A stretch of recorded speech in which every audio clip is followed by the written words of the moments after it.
Sir moving और भी जानना चाहूँगा कि बेटी आपका एक बहुत close to the heart theme है या टॉपिक है, आप उसके बारे में लिखते हैं, आप या बताते हैं, तो उसके बारे में आप कुछ पंक्तियां वो उसके बारे में बोलना कविता चाहेंगे? तो फिर कभी मैं सुनाऊंगा क्योंकि हाँ, वो कविता बड़ी लंबी कविता है, बड़ी पॉपुलर कविता है। तो वो बेटियां जो कविता है, उस कविता ने मेरे ख्याल से one of the most viral poetries जो है, मतलब सर पर वो बताना चाहेंगे कि सर क्या ऐसा कुछ कोई इंसिडेंट था कि हाँ भाई वो लिखना है हमको? जी, नहीं ऐसा मैंने कभी कोई कविता सोच के नहीं लिखी। हाँ, ये कविता बड़ी व्यक्तिगत कविता थी मेरी, मुझे नहीं मालूम था मैं कभी स्टेज पे सुनाऊंगा, लेकिन इंसिडेंट सुना देता हूँ वो जिस वजह से मुझे कविता लिखी। बहुत साल पहले की बात है।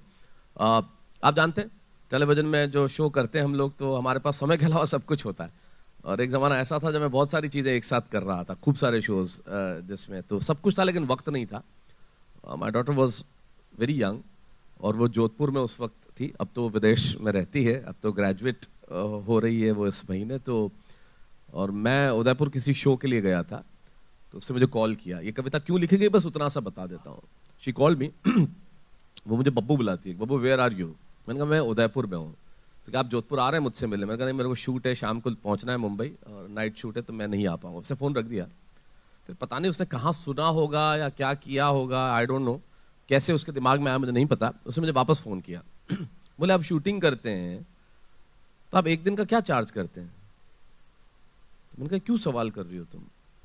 कि नहीं, अगले हफ्ते मेरा एनुअल डे है और मैं परफॉर्म कर रही हूँ स्टेज पे, तो मैं क्या प्रिंसिपल से बात करूं कि आपको कमर्शियली बुलाए एक दिन के लिए एज ए चीफ गेस्ट, ताकि आप आके मुझे देख सकें? इस सवाल का जवाब मेरे पास नहीं था। मैं उस दिन दुनिया का सबसे गरीब आदमी हो गया था ये सवाल सुन के। तो मुझे लगा कि हमारे पास जो चीजें होती हैं हम उनके होने का एहसास नहीं करते। तब मैंने उस वक्त उस दिन ये कविता लिखी थी एक फ्लाइट में टिश्यू पेपर पे, और फिर वो कविता दुनिया की कविता हो गई। Yes sir, thank you so much.